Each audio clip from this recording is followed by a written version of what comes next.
할렐루야. 주님을 사랑하며 아멘하시기 바랍니다. 오늘도 하나님의 커다란 은혜가 함께 하실 줄 믿으시면 아멘. 오늘 저는 내게 주어진 책임은 무엇인가요? 한번 따라해 볼까요? 시작. 오늘은 좀 약간 무거운 설교가 되지 않을까 생각을 했어요. 왜냐하면 책임에 대한 설교를 할 것이기 때문입니다. 여러분, 오늘 한번 생각해 보시는 시간을 갖고 설교를 전개해 나갈 것인데, 여러분은 내 자신 스스로에 대해서 책임감이 있으십니까? 책임을 매새 지고 살아가고 계십니까?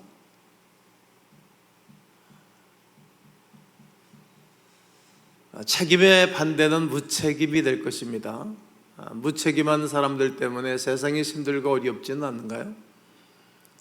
또 책임감 있는 사람들로 하여금 세상이 좋아지고 또 행복감이 넘치게 될 것입니다. 우리가 이런 일 저런 일을 당하고 실수하고 문제가 있었을 때 제 잘못입니다, 제가 잘못했습니다, 이렇게 자기 자신을 비난하는 것은 아름다움입니다. 모든 사람들에게 더 이상 질책을 하거나 또 공격을 피해 나갈 수 있는 유일한 방법입니다. 이 무책임은 전염성이 있습니다. 특히 자신의 무책임을 생기는 그 대가, 즉 책임감에서 오는 스트레스 따위에서 벗어나는 사람들을 볼 때 매우 전염성이 있다는 것을 알게 됩니다. 무책임으로 인해 자신에게 주어진 유익과 이익을 잃을 수 있다는 사실도 알아야 합니다. 무책임은 결코 중립이 될 수 없기 때문입니다. 결국 책임이나 무책임은 누군가에게 반드시 영향을 줍니다. 내가 무책임하면 다른 누군가는 반드시 그것을 책임져야 한다는 사실을 우리는 너무나 잘 압니다. 또한 우리가 알아야 할 것은 무책임이 결코 개인적인 문제로만 끝나지 않는다는 사실을 또한 압니다. 무책임은 사람들과 연결되어 서로 영향을 주고 결국 이것이 큰 파장을 일으키게 되는 것입니다. 이 책임과 무책임은 가족 공동체가 될 수 있고 회사 공동체가 될 수 있고 국가 공동체가 될 수 있으며 또 교회 공동체도 예외는 될 수 없습니다. 사람은 책임질 권리가 있습니다. 마찬가지로 무책임할 수 있는 지극히 개인적인 권리도 있다는 것을 말할 수 있습니다. 그러나 무책임에서 오는 결과는 결국 공동체를 무너뜨릴 뿐입니다. 그리고 다른 사람들에게 어려움을 안겨주게 되는 것입니다. 개인적인 권리라고 말할지 모르지만 무책임은 많은 어려움과 문제를 가져온다는 사실을 우리는 알아야 합니다. 창세기 1장 28절에 하나님이 그들에게 복을 주시며 하나님이 그들에게 이르시되 생육하고 번성하여 땅에 충만하라, 땅을 정복하라, 바다의 물고기와 하늘의 새와 땅에 움직이는 모든 생물을 다스리라 하시니라. 하나님은 사람에게 모든 것을 다스리라고 말씀하셨습니다. 하나님은 사람들에게 자녀를 낳아서 번성하게 하라고 책임을 부여해 주셨다는 사실도 알게 됩니다. 땅을 정복하라는 책임도 주셨지요. 또한 바다의 물고기와 하늘에 나는 새와 땅 위에 움직이는 모든 짐승들, 동물들을 다스리라고 규칙과 규례를 넘겨주셨습니다. 이르듯 하나님은 사람에게 많은 책임감을 부여해 주신 것을 하나님의 말씀을 통해서 알 수가 있습니다. 반면 한 가지 규칙도 주셨습니다. 창세기 2장 16절과 17절을 다 함께 읽습니다. 시작. 여호와 하나님이 그 사람에게 명하여 이르시되 동산 각종 나무의 열매는 네가 임의로 먹되 선악을 알게 하는 나무의 열매는 먹지 말라. 내가 먹는 날에는 반드시 죽으리라 하시니라. 오직 하나, 하나님은 규칙을 주셨는데 그 규칙은 선악과에 손을 대지 않는 것입니다. 먹지 않는 것입니다. 이것이 하나님이 아담과 하와에게 주신 규칙입니다. 태초에 하나님께서 인류에게 주신 책임은 죄악이 있기 전에 일입니다. 십계명을 주시기 이전에 이 말씀을 주신 것입니다. 그러니까 타락하기 이전의 사람들이었으니까 그들이 얼마나 아름다웠을까요? 어린아이들 눈동자를 보면 얼마나 맑고 청명하고 깨끗한지 모릅니다. 그런데 사람이 나이를 먹어가면서 눈빛깔이 변합니다. 그 깨끗한 순수성을 잃어버리지 않습니까? 이것은 모두 책임감에 대한 일입니다. 사람은 책임을 다할 때 참 행복한 것입니다. 반대로 무책임하면 불행해지는 것입니다. 하나님이 그렇게 창조하셨기 때문입니다. 책임을 주시며 책임을 지도록 명령하셨기 때문에 책임감을 가지고 사는 사람만이 행복을 누리고 행복을 느끼고 행복을 정취하면서 살아갈 수 있는 것입니다. 아버지 어머니가 자녀를 향한 그리고 가정을 향한 책임을 질 때 비로소 하나님의 참사랑을 알 수 있는 것이 아니겠습니까? 무책임할 때 잠시 평안함이 있을지는 모르지만 그것은 진작 평안함이 아닙니다. 무책임하면 세월 가면서 그 반응이 나의 주변에 나의 삶 속에 나타나기 때문입니다. 그래서 자녀를 양육할 때 힘이 들고 어렵지만 부모의 역할을 다 감당하기 위하여 사명감을 가지고 살아가지 않습니까? 그러면 우리는 모두 스스로 책임감을 가지고 있을 때, 우리가 책임질 것을 책임을 지고 살아갈 때, 우리가 책임감으로 훌륭한 일을 하려고 할 때 더 낫고 좋은 일들을 하나님이 준비시켜 주실 것입니다. 성도 여러분, 좋은 소식이 하나 있습니다. 그 소식은 부담감이라는 것입니다. 어떻게 부담감이 좋은 소식입니까? 그 부담감을 가지고 우리가 살아갈 때 나의 삶이 하나님 앞에서 올곧게 살아갈 수 있게 되기 때문입니다. 그것은 하나님께서 주시는 거룩한 부담감은 하나님이 우리에게 그렇게 만들어 놓았기 때문입니다. 타락한 이후에 사람은 책임감과 부담감을 다 던져버린 것입니다. 여러분, 어디를 가나 책임감 있는 사람을 좋아합니다. 여러분, 기업을 경영하는 기업인들이 계시잖아요. 여러분, 책임감 있는 직원들이 좋습니까? 무책임한 직원들이 좋습니까? 여러분, 결혼하고 난 다음에 여인은 남편 하나 보고 그 집에 시집을 가는 것 아닙니까? 책임감 있는 남편 만나면 행복하겠죠. 책임감 없는 남편 만나면 일평생 불행하고 힘든 것입니다. 부부가 함께 아이를 길러내도 쉽지 않은데 홀로 아이를 길러내면 얼마나 어렵겠습니까? 하나님이 이렇게 태초서부터 우리에게 책임감을 부여주셨다는 것을 꼭 기억하셔야 합니다. 저는 목회자입니다. 교회 성도들이 다 책임감 있는 성도들을 저는 원합니다. 근데 그렇지 않은데 어떡하겠습니까? 오늘날 은혜를 받으면, 오늘날 하나님이 우리에게 주신 말씀이 딱 증거되어지면 그 말씀이 훅 마음에 들어오면 책임감 있는 성도들로 바뀌어가는 것도 많이 보았습니다. 그러므로 인생은 하나님 앞에서 책임감을 가지고 살아갈 때 행복해지는 것입니다. 하나님은 우리에게 행복하게 살도록 원하시지 불행한 삶을 살기를 원치 아니하기 때문입니다. 이사야서 1장에서는 너희가 나의 말에 순종하면 땅의 아름다운 소산을 먹을 것이요 너희가 불순종하면 칼에 삼킬 것이라고 말씀을 하십니다. 우리 하나님이 우리에게 주신 규칙과 말씀을 지키면 땅의 아름다운 소산을 먹는 것입니다.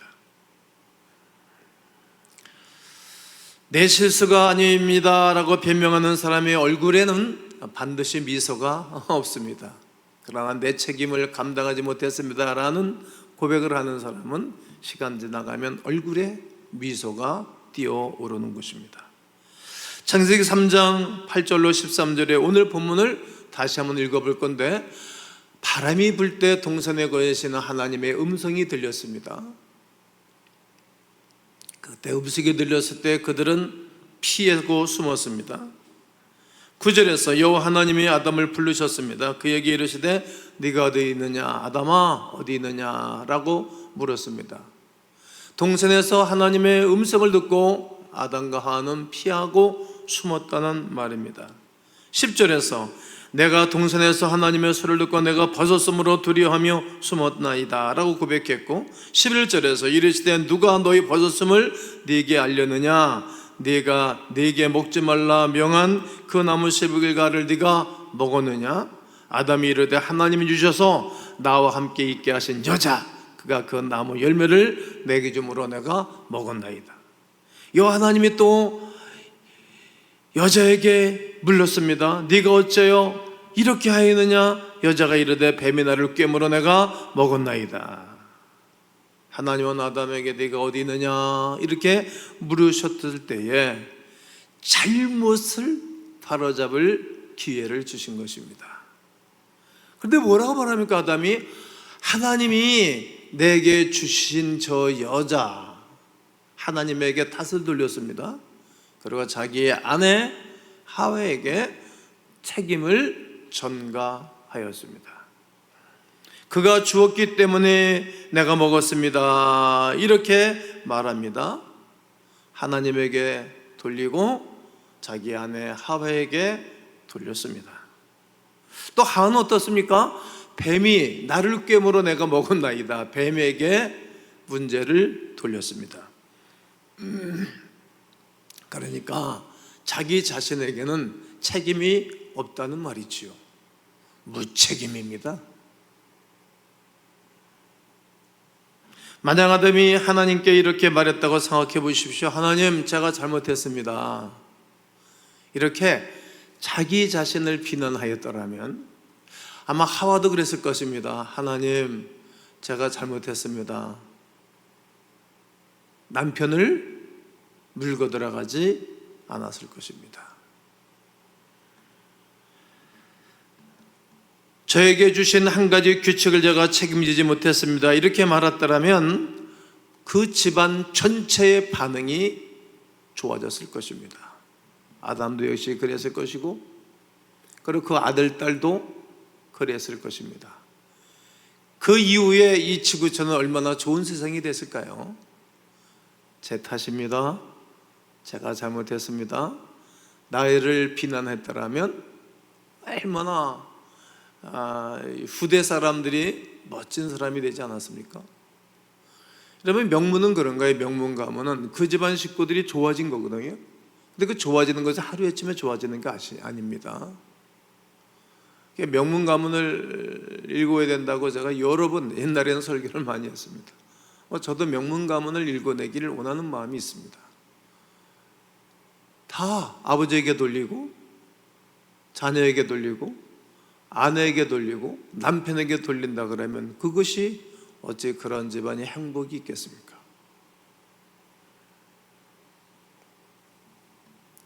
아담과 하와는 자기 비난에 대한 용기를 잃어먹었습니다. 자기 비난은 부정적인 말인 것 같지만 책임과 연관하여 본다면 매우 긍정적인 말입니다. 즉, 자신이 어떤 일에 무책임할 때 스스로 그런 자기 모습을 비난하며 당당히 책임질 수 있도록 자신을 격려하고 용기를 주는 단어이기 때문입니다. 아담과 하와가 자기 비난을 통해 자기 자신을 당당히 책임졌다면 지금 온 인류와 모든 사람들에게는 아주 상황이 좋아졌을 것이라 생각이 됩니다. 무책임보다 책임지는 사람들이 더 많아졌을 것이 아니겠습니까? 갈등보다는 화합과 평화가 넘치는 세상이 되었을 것입니다. 그런데 태초에 사람인 아담과 하와는 무책임했습니다. 무책임할 때 다 갈등이 일어나는 것입니다. 자기 자신을 숨겨놓고, 자기 자신을 은밀히 숨겨놓고 거짓을 폭로한다면 세상이 복잡해지는 것입니다. 이스라엘 공동체는 이러한 일들이 많이 있었습니다. 이스라엘 공동체가 목적이 가나안 땅인데, 가나안 땅 들어가기 전에 하나님의 백성들이 요단을 넉넉히 건넜습니다. 그리고 여리고성을 무너뜨렸습니다. 정복을 했습니다. 신바람이 났죠. 잘 됐습니다. 이들이 정신줄을 놓았습니다. 하나님의 은혜를 잃어먹고 그들이 잠시 하나님의 은혜에서 멀어져 있을 때에 아이성 전쟁에서 완전히 참패를 당합니다. 그때에 아간이라는 사람이 나 때문에 이스라엘 공동체에 어려움이 왔습니다. 한 사람입니다. 한 사람. 여러 사람이 아닙니다. 오직 한 사람 때문에 아이성에서 이스라엘 공동체는 참패를 당한 것입니다. 하나님이 여호수아에게 말씀하시면서 그 범죄자를 색출할 때에, 시작할 때 내가 잘못했으면, 딱 나왔으면 하나님이 그를 용서했을 것입니다. 내가 물질에 욕심이 생겨서, 내가 물욕에 욕심이 생겨서 하나님이 나에게 주시는 규칙, 여호수아를 통해서 준 규칙을 어겼습니다. 그랬더라면 이스라엘 백성들 전체가 그를 격려하고 응원했을 것입니다. 왜? 한 가족, 한 국민 중에 한 사람이 있기 때문입니다. 끝까지 뱉었습니다. 지파별로, 종족별로 짝하나 나중에 한 사람이 걸려들었습니다.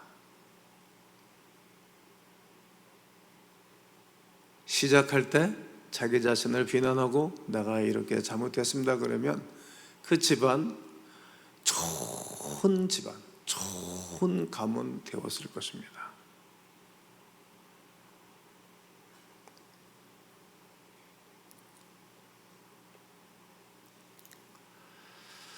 자신의 어떤 일에 실수와 잘못이었을 때 스스로 내 자신을 비난하는 것은 엄청난 용기입니다. 하나님의 사람들에게 오늘 이 시대에 꼭 필요한 메시지라 생각이 됩니다. 이것은 개인과 가정 그리고 교회뿐만 아니라 국가라는 큰 공동체에도 그대로 적용되어지는 일입니다. 우리는 책임을 지는 삶을 살도록 창조되었기 때문입니다.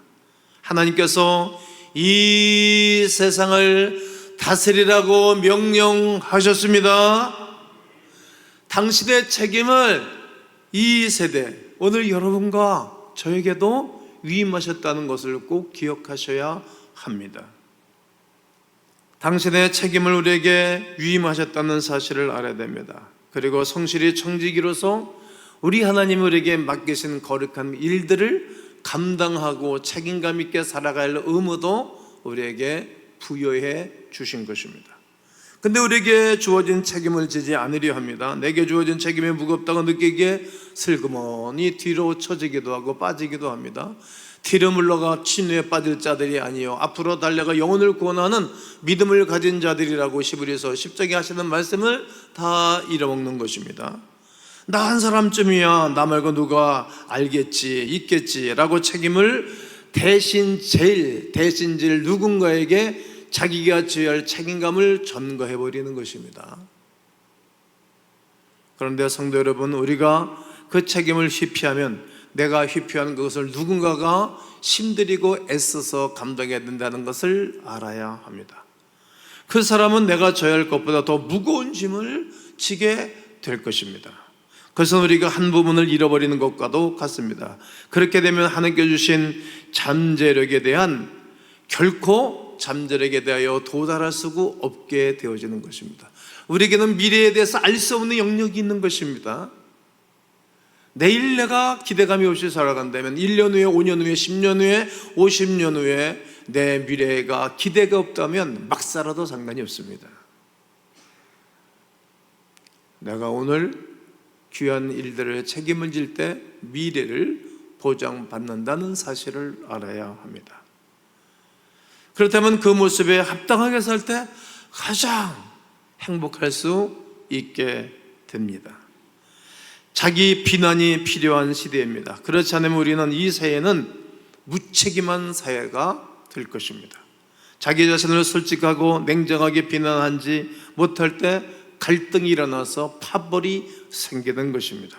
그리고 그 갈등으로 인해 우리는 결국 아담과 하와처럼 은혜 동산에서 내쫓기게 되어지고 파라다이스, 그 기쁨의 동산에서 내몰리게 되는 것입니다. 자기의 비난의 결단은 바로 책임지기 시작입니다. 그러므로 자기 자신을 비난하라는 말은 오히려 힘이 될 수 있는 것입니다. 우리 자신에게 주어진 모든 것에 다 할 때 내가 행복하고, 가정이 행복하고, 교회가 행복하고, 나라 공동체 전체가 축복으로 바뀌게 될 것입니다. 우리는 너무나 잘 알고 있는 율법이나 십계명이 주어지기 이전에 하나님께서는 우리에게 이미 창조의 목적대로 살아갈 수 있는 책임을 부여해 주셨다는 사실을 알아야 됩니다. 꼭 기억해야 됩니다.